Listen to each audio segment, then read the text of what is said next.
Itu mengaku semalam bahwa dia itu tidak dibayar 1 peser pun. Ya. Oke. Ya ngapain dia harus bayar orang lain? Maknya sampai jual ruko. Ini auto, maafin saya. Edi Salim mengaku minta maaf sama Bang Otto secara terbuka loh Bang, di depan teman-teman media gitu. Aduh, kok biar nggak lagi Awi oleh Edi Darmawan Salihin. Permohonan maaf yang telah ia upload. Oke, halo guys, kembali lagi di channel FKR Project yang selalu memberi kalian konten-konten yang menarik dan aktual tentunya dengan kasus-kasus yang lagi viral maupun sedang trending. Di channel ini kita bakal ngebahas kasus tersebut secara objektif dari berbagai sudut pandang tentunya. Dan buat teman-teman yang baru mampir ke channel ini, jangan lupa guys, bantu dulu channel ini dengan klik tombol subscribe-nya. Dan buat teman-teman yang udah klik tombol subscribe, gue ucapin banyak-banyak terima kasih. Dan jangan lupa juga kalian klik tombol like, komen, dan tombol loncengnya ya, biar kalian tahu kapan update selanjutnya. Oke, kali ini kita bakal ngeliat tanggapan dari Otto Hasibuan. Ada pengacara, ada Hotman Paris. Menarik nggak? Gue nemuin 3 konten ini menarik buat gue angkat. Dan kita bakal lihat tanggapannya setelah Pak Edi, ayah Mira, tiba-tiba mendadak dia minta maaf gitu kan. Viralnya dia minta maaf, agak kaget ya, agak shock gitu. Pak Edi minta maaf cuy, gila. Sampai trending di FYP gue berapa kali tuh Pak Edi ya. Seakan-akan dia menyesal gitu ya. Oke, kita coba lihat tanggapan dari Pak Otto dulu. Kita dengerin dan gue bakal nampilin semua yang berkaitan dengan perkataan Pak Otto. Let's go!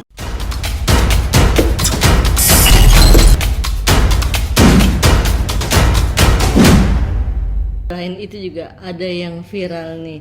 Ada yang viral nih? Akhirnya Pak Edi Salim mengaku minta maaf sama Bang Otto secara terbuka loh Bang, di depan teman-teman media gitu. Bang Otto menanggapi permintaan maaf dia seperti apa sih Bang? Saya juga nggak ngerti ya, nggak ada angin, nggak ada hujan kok dia minta maaf. Bentar. Ini senyuman Pak Edi tuh lebar banget gitu ya. Gue juga ke bawah suasana akhirnya. Seneng banget ya, oke. Padahal saya sendiri dari awal saya sudah nggak pernah mikirin soal dia gitu kan. Terus terang aja ya, kan di beberapa podcast kan saya ditanya bahwa Edi Salihin itu katanya mengatakan saya memeras keluarga Mirna, ya kan? Oke, coba flashback. Kita akan flashback ke belakang dulu nih dengan perkataannya Pak Edi. Oke, kita flashback ke belakang. Itu mengaku semalam bahwa dia itu tidak dibayar 1 peser pun. Ya. Oke. Ya ngapain dia harus bayar orang lain? Maknya sampai jual ruko, jual rumah. Maknya siapa? Maknya Jessica. Emang Anjay. saya nggak dapat info. Tidak dapat info. Duitnya banyak habis. Dipersin Tiba-tiba auto. habis. Dipersin semua motor. Tadi- Dengan adanya surat ini sudah membuktikan betapa Darmawan Salihin telah berbohong menfitnah saya bahwa seakan-akan saya memeras Jessica dan meminta bayaran. Sungguh saya tidak menerima bayaran 1 rupiah pun dari sini. Saya katakan sekali lagi, saya pernah diberikan oleh keluarga Mirna semangkuk bubur waktu saya membuat pledoi 2 hari 3 malam di suatu tempat dan dikasih bubur pada jam 3 pagi. Itulah yang pernah saya terima dari keluarga Mirna. Jadi ini klarifikasi saya kepada Pak Darmawan Salihin bahwa Anda sebaiknya tidak berkata seperti itu, ya, tidak baiklah. Jadi begitu. Oke, jadi itu ya yang di awal permulaan perkataan yang sungguh menyakitkan Pak Otto gitu ya, dengan memfitnah Jessica jual ruko. Ya ibaratkan Pak Edi tuh nganggap Pak Otto tuh musuh lah ya, kita bisa lihat ya dengan sebutan seperti itu. Oke, ini kan podcast yang pertama, lanjut lagi podcast yang kedua nih, ada lagi nih tanggapan Pak Otto. Ada yang mengatakan wah itu Prof Otto memeras katanya sampai keluarganya Jessica menjual rumah, udah habis-habisan itu dah. Saya hanya menyatakan begini ya, saya ini bukan pengacara yang anak kemarin, ya, udah kenyang lah menghadapi seperti ini. Jadi saya sampaikan kepada ayahnya Mirna, saya respect, saya berduka dengan kematiannya Mirna. Jadi saya pikir, kalau dengan memfitnah saya, Gila. ayahnya Mirna itu berbahagia dan terhibur dengan kematian anaknya, gak apa-apa. Gak apa-apa. Biarkan fitnah saya terus, gak apa-apa. Kalau dengan itu dia berbahagia, gak apa-apa. Udah puas gitu ya. Yap, Wah. gak ada salahnya tuh. saya tidak perlu pujian. Selalu saya katakan, saya tidak tinggi karena dipuji. Saya tidak rendah karena dihina. Kamu puji pun saya tetap saya begini, nggak tinggi-tinggi juga. Kamu hina saya juga, jadi saya tidak jadi Biasa-biasa saja. Biasa-biasa saja. Tidak mempengaruhi ya. Tidak mempengaruhi. Itu prinsip hidup saya. Saya mau izin. Aduh, gila ya. Ngena banget gak sih? Anjir. Ini ngena banget loh kata-katanya Pak Oto ya. Ngena banget gila. Apa cuma gua guys? Tapi bener-bener katanya ngena banget ya. Di sini dia nggak peduli walaupun dia dihina, yang penting dia bisa bela Jessica gitu ya. Gila, dermawan banget. Bahkan dia mau dibayar nggak pakai uang ya. Tadi kita bisa lihat dia cuma dikasih makanan gitu ya sama orang tua Jessica. Gila ya. Aduh gila, buat gue terharu guys. Gue kayak sedih banget ya. Oke, kita lihat ini permintaan maafnya sedikit aja ya, biar kita tahu, biar flashback dulu permintaan maafnya seperti apa. Izin dulu minta maaf ke Otto Hasibuan. Setelah saya pikir-pikir, ternyata lawyer Otto Hasibuan ini, Bapak Otto Hasibuan, itu orang baik. Meskipun saya suka ngomong-ngomong yang kurang baik terhadap beliau, tapi beliau nanggapinya luar biasa. Senior banget. Saya mohon maaf dalam hal ini, Pak Otto, maafin saya. Meskipun saya lebih tua dari Pak Otto lah umurnya. Cuman saya jadi malu seorang Pak Otto bisa memaafkan saya hal-hal yang saya ngomongnya tidak pantas. Saya hormati Pak Otto ya sekarang. Saya minta maaf, Pak Otto ternyata orangnya baik. Saya yang salah, saya mengakui salah. Nah ini ya, dia udah mengakui dia salah. Tapi kenapa harus ada kata saya pikir-pikir gitu? Setelah sebulan menghilang ternyata baru berpikir sekarang ya teman-teman. Ya itulah ya. Oke, kita coba balik lagi ke tanggapan Pak Otto ya. Maka waktu di sidang dulu juga menyebut saya namanya si Otong dan sebagainya. Tapi sungguh saya sampaikan, saya nggak ada dendam sama dia, enggak. Saya tidak akan marah sama dia. Jadi tanpa dia minta maaf pun sebenarnya saya sudah maafkan sendiri. Makanya saya katakan, saya selalu mengatakan di dalam proses. Gila, baik banget. Kalau dengan menfitnah saya, dia merasa terhibur, bahagia, ya, terhibur dengan kematian putrinya, nggak apa-apa. Fitnah aja saya terus. Kalau itu membuat dia bahagia, membuat dia terhibur, karena saya ngerti anaknya mati. Ya. Siapa yang tidak merasa sedih kalau anaknya mati? Iya benar sih. Cuma mungkin dia keliru. Dia anggap saya sebagai lawan. Nah, Tidak. dia sebagai lawan. Pak Edi, saya bukan lawanmu. Dan saya juga tidak berpikir bahwa Pak Edi itu lawan saya. Enggak, sama sekali tidak. Saya hanya kuasa hukum. Kuasa hukum Jessica yang berjuang untuk Jessica. Kalau umpamanya saya jadi kuasa hukum, membela seseorang, jadi lawan yang saya bela itu jadi orang lain, umpamanya jadi musuh saya. Bayang ribuan klien saya saya tangani, masa jadi ribuan jadi musuh saya? Ya kan tidak. Iya benar. Itu sebabnya di dalam undang-undang advokat disebutkan advokat itu tidak identik dengan kliennya. Jadi kalau klien saya bersengketa dengan orang lain, tidak berarti saya yang bersengketa. Klien saya yang bersengketa, saya hanya kuasa hukum dia. Jadi saya tidak boleh membawa perkara ini menjadi personal. Cuma karena Pak Edi kan sebagai orang awam saya maklum. Ya, saya sebagai profesional ya tentu harus lebih maklum lah dari dia. Jadi gila ya. Tapi kalau gue lihat sih udah jarang sih ya pengacara yang kayak Pak Edi ini ya, jujur ya. Pak Edi lagi, Pak Otto gitu. Gue agak terbalik-balik, sorry ya guys, karena emang udah malam. Karena menurutku udah jarang guys ya, dengan adanya pengacara seperti Otto Hasibuan ini gitu. Yang sebelum-sebelumnya sih rata-rata pengacara ketika dihina sedikit, dikit-dikit langsung pencemaran nama baik ya, dikit-dikit dilaporin gitu. Udah jarang banget ya gue nemuin pengacara Otto Hasibuan, makanya agak tersentuh gitu. Apa cuma gue sih nih? Tapi benar-benar jujur sih, gue dengernya kayak tersentuh banget ya. Gokil. Dia kata-katain apapun saya nggak pernah marah, tidak pernah laporin dia. Walaupun kalau dilaporkan secara hukum telah memang itu.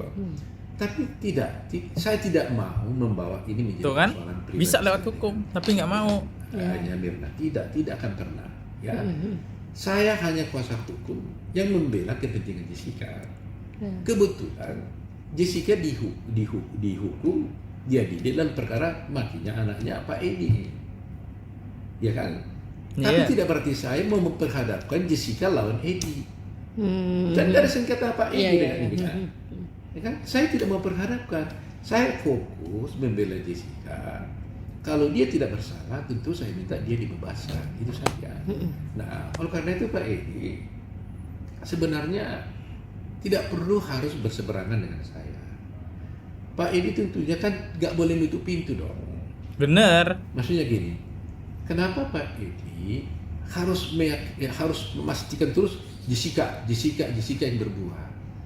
Kan ada pintu sekarang terlihat kan, ada tabir yang mulai terbuka bahwa kematian Mirna itu bukan karena cyanida.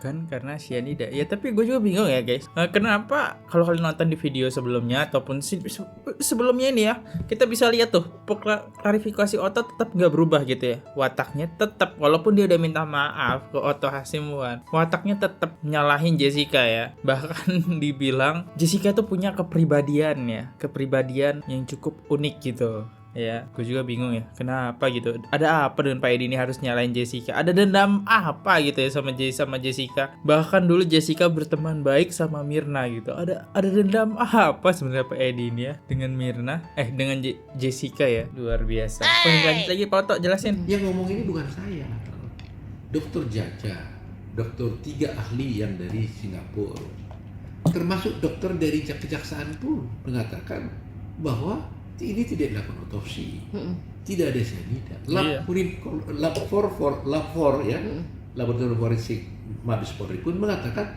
tidak ada cyanida, ya kan? Di BBM 4 itu kan yang diperiksa dia 70 menit setelah Mirna meninggal, diperiksa tidak ada cyanida di dalam tubuhnya. Iya.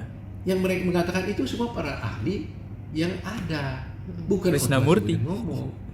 Jadi saya tidak mengada-ada gitu loh. Nah, kemudian tentang CCTV, umpamanya, saya bilang itu ada dugaan rekayasa. Itu yang ngomong juga bukan saya, itu ahli kita mengatakan itu adalah dugaan rekayasa. Bukan dugaan lagi ada satu bahkan. ahli sekarang dia mengatakan bukan dugaan lagi, bahkan dibilangnya itu udah pasti rekayasa menurut mereka.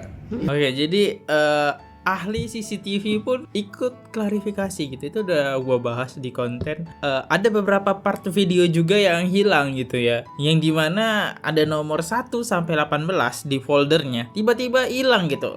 Ada berapa 5 CCTV hilang ya, dari angka 10 kalau nggak salah sampai 15 ya, gua agak lupa sih, tapi itulah ya. Tapi saya kan nggak boleh ngomong begitu, saya harus buktikan. Nah, sehingga dengan fakta-fakta seperti ini, mestinya Pak Edi kan bisa berkomunikasi dengan kita. Mestinya dia tanya saya, Pak Otto, kamu ngomong itu benar nggak? Saya akan buktikan. Kalau penjelasan saya ini sama dia nggak dia terima, ya sudah nggak apa-apa, ya kan? Tapi kalau dia bisa terima, kan bisa membuka tabir siapa yang membunuh, apa kebetulan ada membunuh atau tidak. Bukannya Pak Edi tidak ingin mengetahui sebab matinya anaknya sebenarnya. Iya, kenapa nggak ingin Buat nih Pak dia? Edi kan nggak bagus juga kalau dia memaksakan Jessica padahal bukan Jessica. Itu kan nggak bagus juga buat Pak Edi kan. Jadi misterius jadinya kan. Jadi menurut saya Pak Edi harus membuka sebuah pintu di dalam hatinya, berpikir jangan-jangan betul bahwa bukan karena cyanida si Jessica ini meninggal. Harus ada begitu dong bukannya.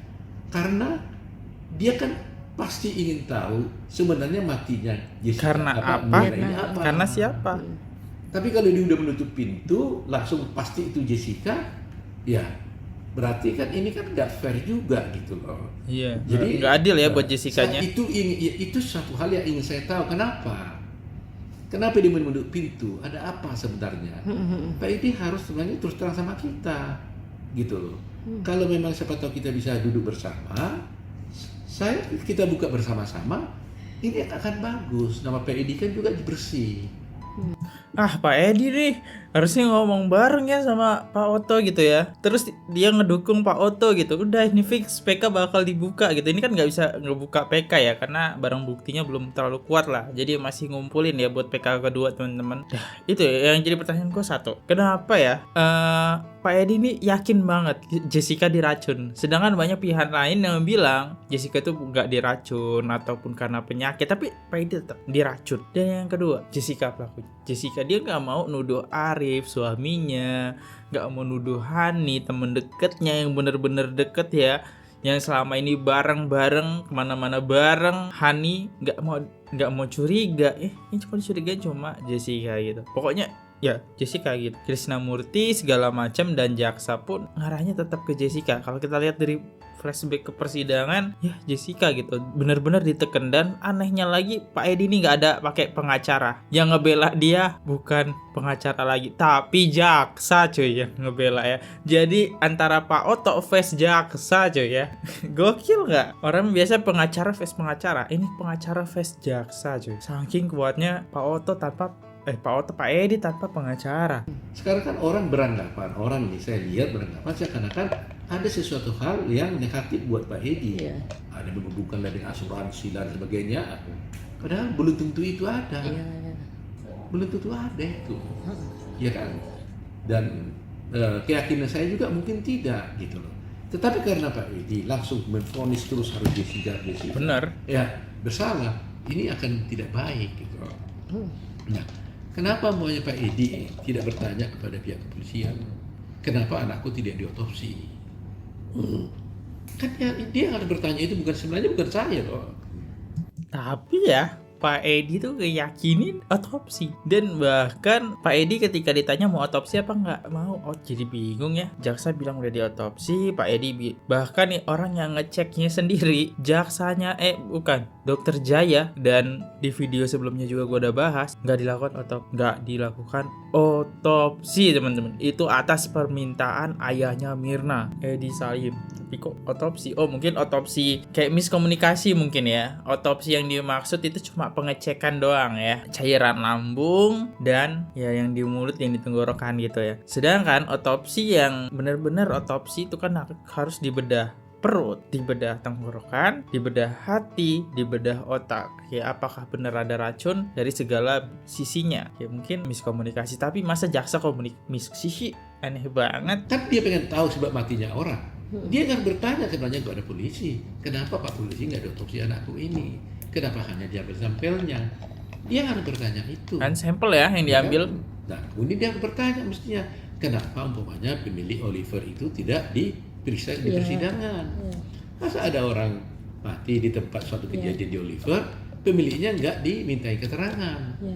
Ini kan aneh gitu. Logis ya. Jadi harus gue cari tahu nanti kenapa pemilik kafe dia Oliver minta ini. maaf. Saya sendiri saya nggak tahu kenapa dia minta maaf. Tapi saya ingin nyatakan dari sekarang, dia maki-maki saya pun selama ini saya nggak pernah sakit hati sama dia. Saya tidak pernah dendam sama dia. Keren. Pokoknya saya katakan kalau itu membuat dia bahagia, terhibur, nggak apa-apa. Hina saja saya, nggak apa-apa. Kena banget kata-katanya. Ini bukan drama, tapi betul-betul. Selalu saya katakan saya tidak tinggi karena dipuji, saya tidak rendah karena dihina. Saya dipuji begini aja terus ini, kita nggak mau minum teh aja sama, ya kan? Dihina pun saya juga tetap aja begini, saya tetap minum teh juga sama Anda. Nothing different gitu loh. Jadi ya itulah harapan saya buat Pak Edi, nggak usah minta maaf ke saya karena saya tidak pernah merasa sakit hati dengan Pak Edi. Jangan, nggak usah minta maaf, please nggak usah. Yang penting Pak Edi, saya respect. Anakmu meninggal, saya sedih. Saya respect terus itu. Ingat, saya tidak berperkara dengan Pak Edi. Saya hanya kuasa hukum dari Jessica yang memperjuangkan keadilan buat Jessica. Tapi saya tidak berperkara dengan Pak Edi. Demikian juga dengan pihak kepolisian. Tolong, jangan menganggap saya berperkara dengan polisi. Saya berperkara dengan kejaksaan, enggak. Saya hanya membela Jessica sebagai kuasa hukum Jessica, ya kan? Tapi kalau ada oknum di dalamnya yang membuat kesalahan yang atau sengaja atau tidak sengaja, ya patut dong kita buka persoalan ini. Bukan tujuan untuk balas dendam, bukan. Saya butuh bukti. satu bukti bahwa Jessica tidak bersalah. Itu yang saya inginkan. Bukan supaya orang ini dihukum, supaya diturunkan pangkatnya, apa enggak ada pikiran saya seperti itu. Tapi saya butuh bukti agar klien saya ini bisa diselamatkan, karena saya yakini dia tidak bersalah. Nah itulah mungkin juga karena netizen, masyarakat menaruh perhatian besar. Sebab kalau ini kita biarkan, ya bayangkan negara kita ini menjadi satu negara yang tercatat menghukum orang yang kita yakini tidak bersalah tapi dihukum. Benar. Itu not good for the country, not good for the people gitu loh. Itu intinya gitu. Bang, tapi di balik kata maaf dia itu dia tetap bilang percuma majuin PK udah inkrah. Tanggapannya Bang? Oke, di sini terbilang ya percuma ngajuin PK udah ingkrah. Kita coba flashback ke belakang. Flashback dulu sebelum memulai percakapan ini.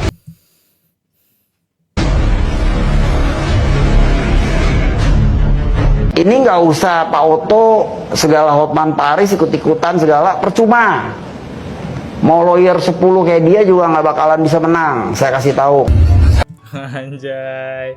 Ini ya kata-katanya, mau lawyer 10 pun tidak bakal menang ya. Sekarang lawyernya udah nyampe 3.100. Apakah bisa menang gitu? Ketar-ketir gak tuh temen-temen ya? Nantangin Hotman Paris 10 lawyer yang dibawa Oto 3.100 lawyer. What the hell man, 3.000 banyak banget. Oke, sekarang kita coba lagi masuk ke Oto ya. Itulah selalu memang dia bersayap terus gitu ya. Dia minta maaf tapi selalu gitu. Jadi kadang-kadang ya sudahlah, saya juga nggak bisa ngomong apa-apa kan. Nah, minta maaf tapi janganlah untuk PK. Iya, jadi pas diklarifikasi itu saya minta maaf, udahlah Pak Oto berhenti gitu PK, jangan PK kedua. Tapi ada tambahan itu gitu, minta maaf tapi tetap nantangin. Ini uniknya Pak Edi gitu ya, ceplas-ceplos gitu, tetap nantangin dia, walaupun merendah tapi tetap naik dia, tetap nantangin. Udah jangan PK nanti bakal ribet ya. Itu udah jelas katanya Jessica bersalah. Di Pak. Kalau PK itu kan haknya Jessica kan? Ya haknya Jessica untuk mengajukan PK. Nggak ada seorang pun yang melarang itu, ya kan? Jadi makanya saya bilang tadi, kita tidak boleh berpikir terlalu formal. Pemikiran kita kan harus hukum progresif kan? Progresif. Tidak, makanya saya minta juga Mahkamah Agung harus progresif berpikirnya, kepolisian, kejaksaan progresif berpikirnya. Meskipun secara prosedural ini sudah PK, sudah selesai, nggak boleh prosedural, ya udah sampai di situ aja. Ini kan keadilan. Saya katakan ada 3 tujuan hukum itu. 1, kemanfaatan. Itu menurut Gustav Rathbruch ya. 1, kemanfaatan. 1, kepastian hukum. 1, keadilan. Ya kan? Nah, yang dipakai sekarang ini kan sudah PK, itu namanya kepastian hukum. Tapi kemanfaatannya kemana? Keadilannya kemana? Kan tidak. Nah, kalau kepastian hukum berbenturan dengan keadilan, maka keadilan yang harus dimenangkan. Jadi meskipun secara prosedural sudah selesai PK, tapi putusan itu tidak adil dan bisa ditinjau kembali, ya harus kita tinjau gitu loh. Kita tidak boleh menutup mata, pemerintah tutup mata, ya sudah prosedur sudah dilakukan, sudah. Ya kan? Sudah saya katakan seperti Sengkon dan Karta, dia udah ingkrah. Tapi tetap. Oke, karena ketika hakim udah ngetok palu ya persidangan itu udah selesai sih sebenarnya. Kita nggak boleh ngebahas lagi. Itu ada di peraturan undang-undang kalau nggak salah ya. Tapi dikecualikan kalau emang mau PK kedua harus ada barang bukti yang kuat ya. Gitu. Tapi untuk sekarang kan belum ada PK kedua karena belum nemuin barang bukti yang mana benar-benar kuat. Siapakah pelakunya? Apakah siapa nih pelakunya itu belum ada gitu tanda-tanda ke sana. Cuma menurut gue baru ketemu kejanggalan-kejanggalan dan keanehan-keanehan ya. Itulah keadilan yang harus kita harapkan.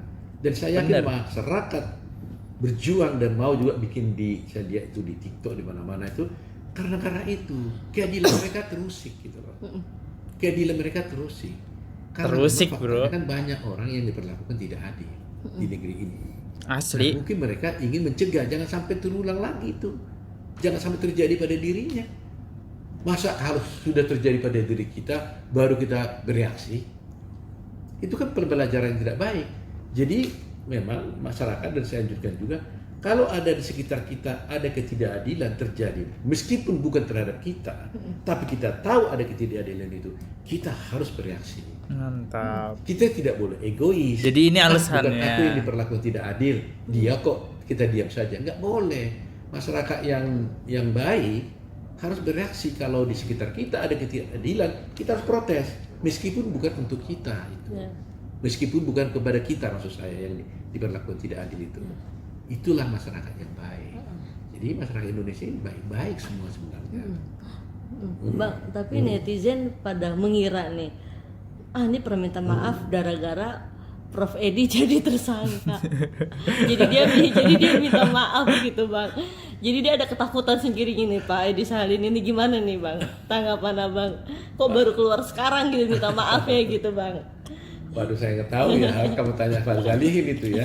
Saya nggak bisa jawab ya, karena saya bilang saya nggak pernah ada dendam sama siapapun. Gokil ya. Apalagi Pak Salihin, saya nggak. Jadi Pak Salihin nggak usah minta maaf lah. Saya nggak pernah merasa sakit hati kok, ya. Saya sudah Keren. di pledoi saya sudah sampaikan itu. Saya katakan di pledoi saya, meskipun Pak Salihin mengata-ngatai saya, menghina saya, bahkan menyebut nama saya Otong gitu, saya katakan saya tidak apa-apa. Gila Otong, woy. Saya sudah sampaikan di pledoi 7 tahun yang lalu. Iya. Ya 7 tahun lalu. Jadi bukan sekarang aja saya bilang begitu. 7 tahun yang lalu pun sudah saya bilang begitu. Gitu. Jadi saya tidak mau terpengaruh dengan hal begitu. Saya hanya fokus bagaimana membela klien saya Jessica. Dan kalaupun sekarang saya umpamanya nanti ada laporan-laporan berikutnya ya kepada pihak tertentu, jangan dianggap saya karena dendam. Tidak. Ingat, saya mewakili klien saya Jessica yang ingin mendapatkan keadilan. Nah, untuk mendapat keadilan ini, kelihatannya dia terpaksa melaporkan orang-orang tertentu. Dengan tujuan apa? Bukan dendam juga Jessica-nya. Saya tanya, Jessica dendam enggak? Tapi dia pengen dengan melaporkan orang tertentu mendapatkan bukti gitu loh, agar dia bisa bebas.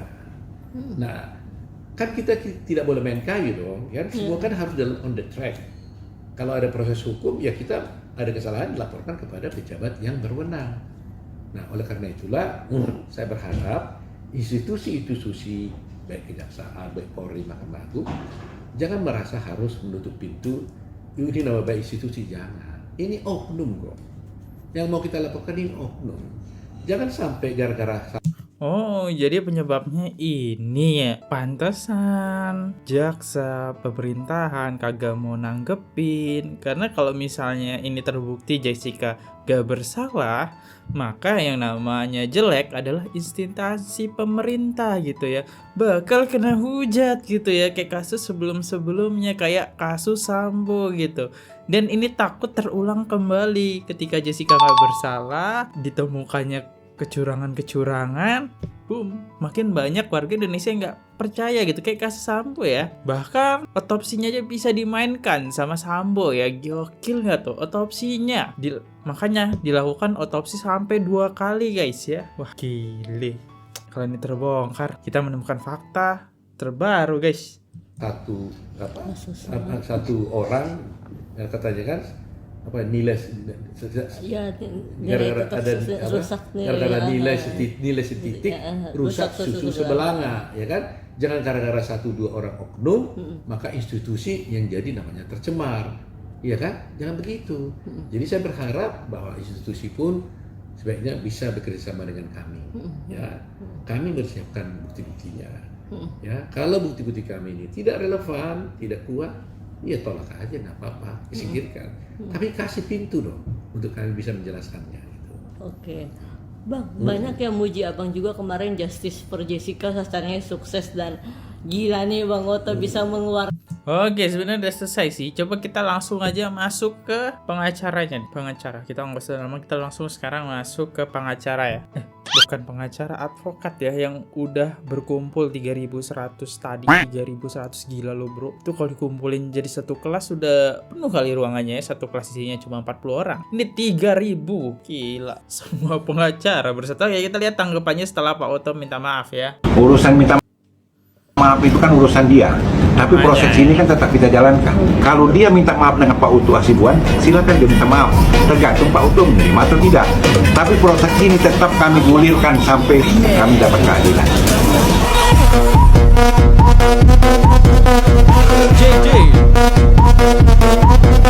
Dalam hukum pidana, permohonan atau permintaan maaf tidak menghapus tindak pidana. Dan perlu diketahui oleh Edi Darmawan Salihin, permohonan maaf yang telah ia upload di YouTube tidak menghapus tindak pidana yang telah dia lakukan. Kami sebagai penerima kuasa dari Jessica Kumala Wongso yang jumlahnya 3.800-an orang, kami tidak menerima permohonan maaf si Edi Darmawan Salihin karena dia tidak pernah minta maaf ke kami, bahkan secara prinsipal kepada Jessica Kumala Wongso. Gila ya. Ini the real muka pengacara sih ya. Udah berkumis ya. Iyalah, kasihan itu. Dia minta maaf ke Pak Oto, terus kasih diberhentikan. Walaupun dia minta maaf, nggak peduli ya. Jadi para advokat yang mendukung Jessica, gue agak kaget. Gue kira 3.100, ternyata 3.800 bro. The hell man, banyak banget ya. Ya ini yang ngomong kayaknya fiksi pengacara, karena kalau kita lihat dari topi dan kumis itu pengacara. Kita coba masuk ke kolom komen aja ya. Ini kenapa ya? Kalau boleh tahu. Oke. Jadi sebenarnya di video sebelumnya itu ada klarifikasi dari Edi Darmawan yang bilang, udah saya minta maaf buat Pak Oto, udah berhentiin aja kasus ini karena kasus ini udah apa ya? Udah nggak bisa diubah lah ya, intinya seperti itu. Dan kalau diteruskan nanti ini makin ribet gitu ketika diteruskan. Gitu alasannya sih. Coba kita dengar lagi komen kedua. Kok denger sih baca ya? Ini udah bukan soal kasus Jessica atau Oto Hasibuan lagi, ini soal peradilan di Indonesia. Ayo lo Edi Darmawan Salihin ciut kan loh. Kak Jess punya backingan pusat tuh, dan hakim memvonis juga Pak. Harus diselidiki tanpa bukti dan hanya menggunakan keyakinan. Pak, ya benar, keyakinan dari matanya ke atas. Itu Jessica berbohong untuk matanya ke atas. Kagak paham lagi gue di Indonesia ini ya. Makin banyak banget terbongkar kejanggalan-kejanggalannya ya. Oke, ini kan dari advokatnya ya, sebanyak 3.800. Ya, kita coba masuk ke tanggapan Hotman Paris. Tanggapan Hotman Paris, saya Mirna meminta maaf Kota Hasibuan. Oke, itu dengerin tanggapannya Hotman. Aduh, kok Mirna lagi sekarang? Panjang lah kalau Mirna dibahas. Sedikit aja Bang. Intinya masalah Mirna itu karena penerapan dua alat bukti sampai sekarang di Indonesia ini masih kacau balau. Ya, bahwa dua alat bukti itu harusnya yang direct evidence. Ya, harusnya yang direct evidence, nggak boleh asal-asal bukti. Masa hanya pendapat psikolog bisa menentukan seseorang bersalah, itu nggak boleh. Tapi ya, sekarang Prof Edi udah jadi tersangka nih. Oh, itu kasus beda, nggak ada kaitan dong. Kalau dia sebagai saksi ahli di Jessica sama kasus yang sekarang kan dua hal berbeda, jangan dikaitkan dong. Oke, jadi diklarifikasi itu kasus yang berbeda ya, tapi ada persamaannya gitu. Sama-sama uang suap.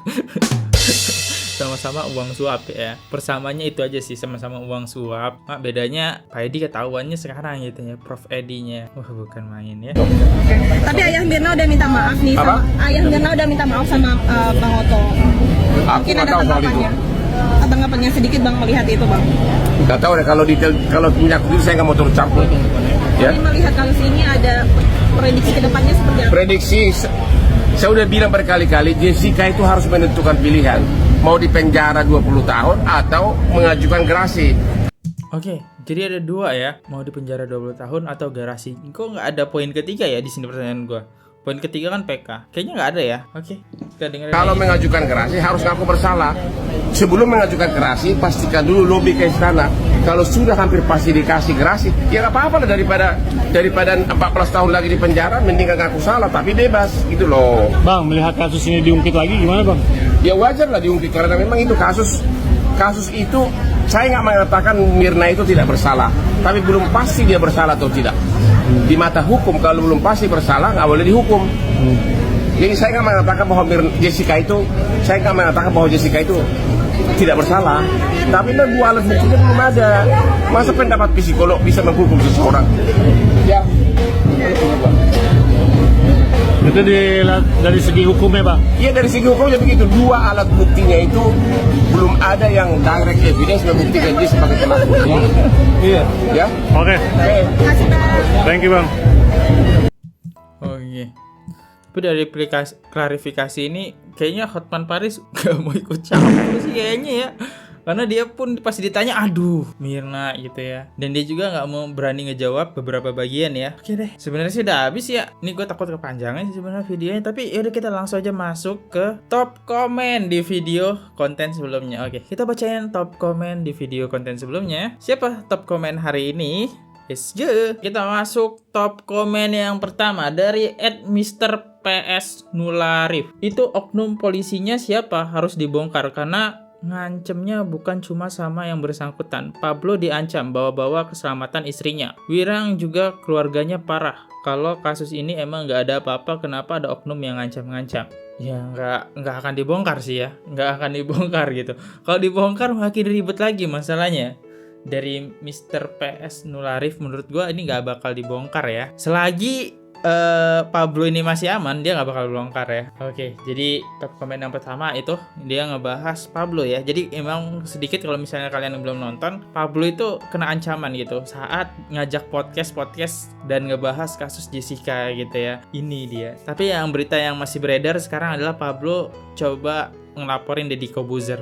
Menurut gue nih, kayaknya susah sih. Deddy Corbuzier itu backingannya kuat gitu ya. Dan kalau kita lihat juga podcastnya bukan main-main gitu, bareng-bareng orang-orang yang berpengaruh guys ya. Agak susah ngelaporin Deddy Corbuzier ini ya. Next, komen ketiga ya, top komen ketiga dari Replika 1395. Netflix disuruh jangan tonton, TikTok banyak yang disuruh take down. Kelihatan salahnya nggak sih? Semua dibungkam, menyedihkan. Ya bener ya, dari TikTok pengen ngebungkam, ada postingan-postingan ngebahas kasus Jessica itu bakal di take down. Tapi mungkin TikTok juga nggak bisa lah ya, karena yang ngebahas kasus Jessica itu udah banyak banget di TikTok ya, ribuan guys ya. Mungkin ratusan ribu nyampe kali ya yang ngebahas kasus Jessica. Next, komen ketiga dari Big Papa Brikin 6964. Pilih presiden dan wakil presiden yang mampu mengatasi masalah penegak hukum yang kotor.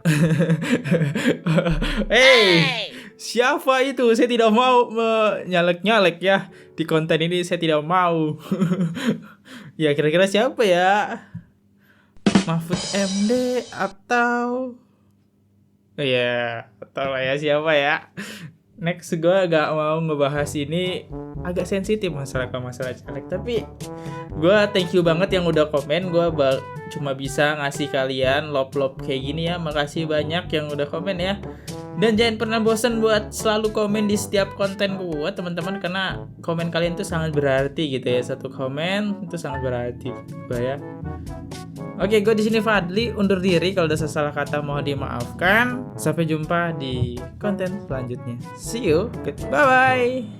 Oke guys, subscribe channel FKR Project. Jangan lupa kalian subscribe channelnya FKR Project. Subscribe channel FKR Project. Hai guys, jangan lupa untuk subscribe FKR Project.